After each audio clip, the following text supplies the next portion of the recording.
Shalom Bapak Ibu Saudara-saudara yang diberkati Tuhan. Salam jumpa kembali dengan saya lewat video khotbah pada hari ini. Kita bersyukur boleh bertemu kembali, tentunya semua karena anugerah dan pertolongan Tuhan. Tentunya semua karena kebaikan dan kemurahan Tuhan. Bapak Ibu Saudara-saudara yang diberkati Tuhan, sebelum kita dengar firman Tuhan, mari kita berdoa.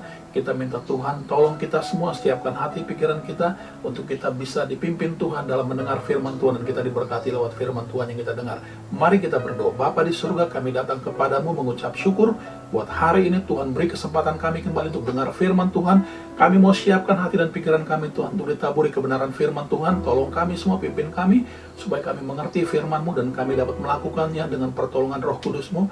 Dalam nama Tuhan Yesus, urapi hamba-Mu dengan urapan yang khusus, dan kami siap mendengar firman-Mu Tuhan. Amin. Bapak Ibu Saudara-saudari yang diberkati Tuhan, saat ini saya senang sekali bisa bertemu kembali dengan Bapak Ibu Saudara sekalian, bisa jumpa kembali dengan Bapak Ibu Saudara sekalian. Saya mengucap syukur kepada Tuhan, tentunya ini semua karena kasih dan anugerah Tuhan. Saudaraku, saya berharap kita semua dalam keadaan baik dan dalam keadaan sehat-sehat selalu. Nah, Bapak Ibu Saudara-saudara yang diberkati Tuhan, saat ini kita ada di bulan Agustus, di mana ini adalah bulan-bulan kemerdekaan. Bangsa kita, negeri kita saat ini sedang merayakan, memperingati hari kemerdekaannya, saudaraku. Telah merdeka selama 75 tahun, dan usia kemerdekaan kita 75 tahun dari para penjajah. Bapak Ibu Saudara-saudara yang diberkati Tuhan, demikian pula halnya dengan orang percaya, orang Kristen, ya, telah mengalami kemerdekaan dari Tuhan, di mana waktu Tuhan Yesus mengorbankan dirinya di atas kayu salib. Dia mengorbankan dirinya buat kita semua. Melalui kematian dan kebangkitannya, kita adalah orang-orang yang telah dimerdekakan. Status kita adalah orang merdeka hari ini, karena Tuhan Yesus telah menebus kita, menyelamatkan kita lewat karya terbesarnya di atas kayu salib. Lewat kematian dan kebangkitannya, Dia telah memerdekakan kita semua, saudaraku. Nah, hari ini saudara saya punya status adalah sebagai orang-orang merdeka. Bapak Ibu Saudara-saudara yang berkati Tuhan, mari saya mengajak kita bersama-sama membuka dalam Alkitab kita dari surat Filipi pasal yang kedua ayat 1-4. Saya akan baca buat kita semua, dan Bapak Ibu Saudara perhatikan di dalam surat Filipi pasal 2 ayat 1-4. Perikopnya berjudul nasihat supaya bersatu dan merendahkan diri seperti Kristus. Jadi karena dalam Kristus ada nasihat, ada penghiburan kasih, ada persekutuan roh, ada kasih mesra dan belas kasihan. Karena itu sempurnakanlah sukacitaku dengan ini, hendaklah kamu sehati sepikir dalam satu kasih, satu jiwa, satu tujuan, dengan tidak mencari kepentingan sendiri atau pujian yang sia-sia. Sebaliknya hendaklah dengan rendah hati yang seorang menganggap yang lain lebih utama daripada dirinya sendiri. Dan janganlah tiap-tiap orang hanya memperhatikan kepentingannya sendiri, tetapi kepentingan orang lain juga. Bapak Ibu Saudara-saudari diberkati Tuhan, hari ini saya masih berkhotbah atau berbicara tentang kemerdekaan Kristen. Kemerdekaan Kristen, saya berbicara juga masih tentang kemerdekaan yang sejati. Kemerdekaan yang sejati adalah kemerdekaan yang bertanggung jawab. Saudara, Bapak kasih Tuhan, karena hari ini saudara dan saya adalah orang-orang yang telah dimerdekakan oleh darah Kristus, oleh karya penebusan Tuhan di atas kayu salib. Saudara dan saya diberikan status sebagai orang merdeka. Namun Tuhan ingin supaya kita bukan saja statusnya sebagai orang merdeka, tapi perbuatan-perbuatan hidup kita juga menunjukkan bahwa kita adalah orang-orang yang telah dimerdekakan, dan orang-orang yang telah benar-benar merdeka seharusnya, saudara Bapak kasih Tuhan. Nah, Rasul Paulus menulis suratnya kepada jemaat di Filipi supaya mereka hidup satu dalam satu kesatuan. Mereka harus hati sepikir. Mereka dinasihatkan oleh Rasul Paulus harus hidup dalam satu kasih, satu jiwa, satu tujuan, saudaraku. Mereka harus hidup bersatu dengan yang lainnya, saudaraku. Dalam satu komunitas apapun, saudaraku, kita harus bersatu. Ya, dalam komunitas keluarga, komunitas pekerjaan, komunitas gereja, bahkan komunitas berbangsa dan bernegara, kita harus menyatukan diri kita dengan orang lain supaya semua tujuan kita bisa tercapai, saudaraku. Bapak Ibu yang diberkati Tuhan, supaya mereka bisa satu di dalam Tuhan, supaya mereka bisa satu dengan satu tujuan, maka mereka dinasihatkan oleh Rasul Paulus untuk merendahkan diri satu dengan yang lain, untuk saling memiliki kerendahan hati satu dengan yang lain, saudaraku. Ini kuncinya, supaya bisa bersatu dengan siapapun, supaya bisa menyatu dengan orang lain, maka kita harus punya kerendahan hati. Kita harus saling merendahkan diri satu dengan yang lain, menganggap orang lain lebih utama, lebih penting dari diri kita, dan bukan mencari kepentingan diri sendiri, bukan mencari pujian yang sia-sia. Saudaraku, ini nasihat Paulus kepada jemaat di kota Filipi supaya mereka saling merendahkan diri, saling merendahkan hati mereka, maka mereka bisa bersatu. Dalam komunitas apapun, komunitas keluarga, komunitas pekerjaan, sekali lagi, komunitas gereja, komunitas berbangsa dan negara, kita harus punya kerendahan hati. Kita harus saling merendahkan diri satu dengan yang lain, supaya kita bisa menyatu dengan orang lain. Bapak, Ibu, saudara-saudara yang dicintai Tuhan, hari ini kita telah belajar, kita telah mendengar surat yang ditulis oleh Rasul Paulus kepada jemaat di kota Filipi, supaya kita saling merendahkan diri, saling merendahkan hati kita satu dengan yang lain. Bapak, Ibu, saudara kasih Tuhan, saya hari ini akan berkhotbah. Tema khotbah saya pada hari ini adalah merdeka dari kesombongan. Merdeka dari kesombongan. Beberapa waktu yang lalu saya pernah sampaikan khotbah tentang merdeka dari kepentingan diri sendiri, saudaraku.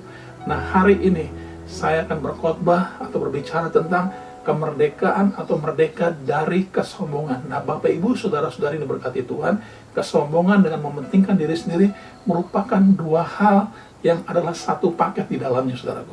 Dua hal yang berbeda tapi satu paket di dalamnya.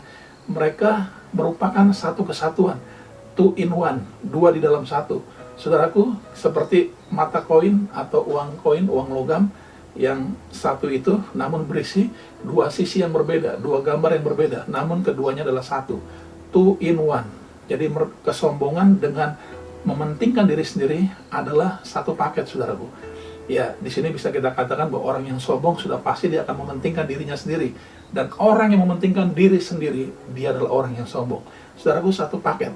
Oleh sebab itu hari ini saya akan berbicara tentang merdeka dari kesombongan, merdeka dari kesombongan. Saudaraku, sebagai contoh, orang yang menganggap dirinya lebih utama, lebih hebat, lebih kaya, lebih mampu, lebih daripada orang lain, lebih utama, itu adalah orang yang sombong, saudaraku. Dan juga ketika seorang sudah merasa dirinya lebih hebat, lebih baik, lebih bagus, lebih mampu, lebih cakap, lebih kaya, lebih dan lebih segalanya, maka orang tersebut sudah mementingkan dirinya sendiri daripada orang lain, saudaraku. Karena dirinya merasa hebat, dirinya lebih utama, maka orang tersebut maunya didahulukan, orang tersebut maunya dianggap sebagai orang penting, dan akhirnya orang tersebut sudah mementingkan dirinya sendiri. Nah, jadi mementingkan diri sendiri dengan kesombongan adalah merupakan satu paket. Dua hal yang berbeda namun sebenarnya satu, two in one. Saudaraku, kita harus benar-benar merdeka dari kesombongan. Supaya kita mengalami kemerdekaan yang sejati, kita benar-benar merdeka, bukan statusnya saja, tapi perbuatan kita menunjukkan orang merdeka, maka kita harus merdeka dari kesombongan, saudaraku, dari kesombongan. Nah, kuncinya untuk kita bisa merdeka dari kesombongan adalah kita harus memiliki kerendahan hati. Kita harus merendahkan diri satu dengan yang lain dan menganggap orang lain lebih utama. Kuncinya adalah rendah hati, supaya kita miliki dalam kehidupan kita. Nah, puji Tuhan, Rasul Paulus menulis surat ini cukup lengkap dan sangat lengkap buat kita semua. Oleh sebab itu, Rasul Paulus juga mengajarkan kepada jemaat di kota Filipi supaya mereka belajar dari pribadi Tuhan kita Yesus Kristus. Kita akan lihat dari Filipi 2 ayat yang 5, hendaklah kamu dalam hidupmu bersama menaruh pikiran dan perasaan yang terdapat juga dalam Kristus Yesus, yang walaupun dalam rupa Allah tidak menganggap kesetaraan dengan Allah itu sebagai milik yang harus dipertahankan, melainkan telah mengosongkan dirinya sendiri dan mengambil rupa seorang hamba dan menjadi sama dengan manusia, dan dalam keadaan sebagai manusia ia telah merendahkan dirinya dan taat sampai mati, bahkan sampai mati di kayu salib. Saudara, Bapak, Ibu yang diberkati Tuhan, pribadi yang sangat mulia, pribadi yang patut dicontoh, pribadi yang patut diteladani, yaitu Tuhan kita Yesus Kristus. Pada waktu dia hidup sebagai manusia di muka bumi ini, dia telah merendahkan dirinya serendah-rendahnya, saudaraku, mengambil rupa sebagai seorang hamba, dan hamba yang taat dan setia, merendahkan dirinya kembali sebagai hamba yang taat dan setia sampai mati, saudaraku, dan juga sebagai hamba yang taat dan setia sampai mati di atas kayu salib secara terhina, terkutuk. Begitu luar biasa Tuhan kita Yesus Kristus telah merendahkan dirinya, punya kerendahan hati yang luar biasa, saudaraku. Nah, oleh sebab itu Rasul Paulus mengajarkan kepada jemaat di kota Filipi untuk belajar dari Tuhan kita Yesus Kristus, supaya orang-orang di kota Filipi ini harus menaruh pikiran yang sama dengan pikiran Kristus, supaya menaruh pikiran Kristus dalam pikirannya, supaya menaruh isi hatinya Tuhan dalam hati mereka. Saudaraku, mari jikalau kita juga yang mendengar firman Tuhan pada hari ini ingin memiliki kerendahan hati, kita harus menaruh pikiran Kristus dalam pikiran kita. Kita harus menaruh perasaan Kristus dalam hati kita. Kita taruh pikiran Tuhan dalam pikiran kita. Kita taruh isi hati Tuhan dalam hati kita, saudaraku, supaya kita bisa punya hati dan pikiran yang sama seperti Tuhan kita Yesus Kristus. Ini kunci supaya kita benar-benar mengalami merdeka dari kesombongan, saudaraku. Nah, kemerdekaan yang sejati adalah benar-benar merdeka dari kesombongan, saudaraku. Kita mau belajar terus tentang hal ini saudaraku, supaya kita bisa menyatu dengan yang lain. Kita bisa menganggap orang lain lebih penting dari kita. Kita bisa menganggap orang lain lebih utama dari kita. Mari kita harus memiliki kerendahan hati kita, sehingga kita boleh mengalami kemerdekaan dari kesombongan. Kita bisa mengalami merdeka dari kesombongan, saudaraku. Dan pada waktu kita punya kerendahan hati, pada waktu kita merendahkan diri kita, dan pada waktu kita merdeka dari kesombongan, saudaraku, maka Tuhan pada waktunya akan meninggikan kita, akan memuliakan kehidupan kita, sama seperti Bapa memuliakan Tuhan Yesus Kristus. Saudaraku, kita lihat di ayat 9 dari Filipi pasal 2 tadi.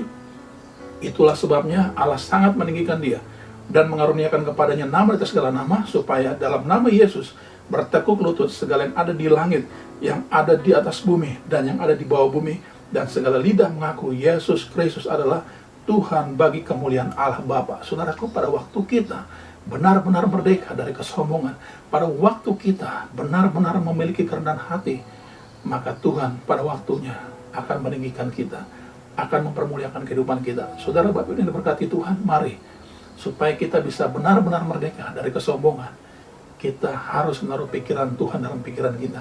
Kita harus menaruh isi hati Tuhan dalam hati kita, sehingga kita punya pikiran hati yang sama seperti Kristus. Ini kuncinya, supaya kita benar-benar merdeka dari kesombongan kita. Nah, saudara dikasihi Tuhan, mari kita semua akan belajar tentang hal ini, dan saya percaya Tuhan Yesus pasti mampu tolong kita, dan Tuhan Yesus pasti mampu memberkati kita semua. Saudara dikasihi Tuhan, mari kita memiliki kerendahan hati yang sama seperti Tuhan kita Yesus, supaya pada akhirnya kita mengalami ditinggikan dan dimuliakan oleh Tuhan. Kita akan berdoa. Bapa di surga, terima kasih kami telah dengar firman Tuhan yang mengajar kami untuk bisa punya kerendahan hati yang sama seperti Tuhan Yesus Kristus. Tuhan, kami mau belajar sehingga kami boleh benar-benar mengalami kemerdekaan dari kesombongan kami, supaya kami benar-benar mengalami kelepasan dari kesombongan kami, Tuhan, dan kami hidup dalam kerendahan hati satu dengan yang lain. Dalam komunitas apapun kami bisa bersatu dengan orang lain, karena kami punya kerendahan hati, karena kami punya hati yang seperti Tuhan, punya pikiran yang sama seperti Tuhan. Mari tolong kami semua, mampukan kami semua untuk hidup dalam kerendahan hati, dan kami sungguh-sungguh mengalami kemerdekaan dari kesombongan. Berkati kami semua, tolong kami semua, dalam nama Tuhan Yesus kami berdoa, amin. Shalom, puji Tuhan, haleluya. Tuhan berkati kita semua, amin.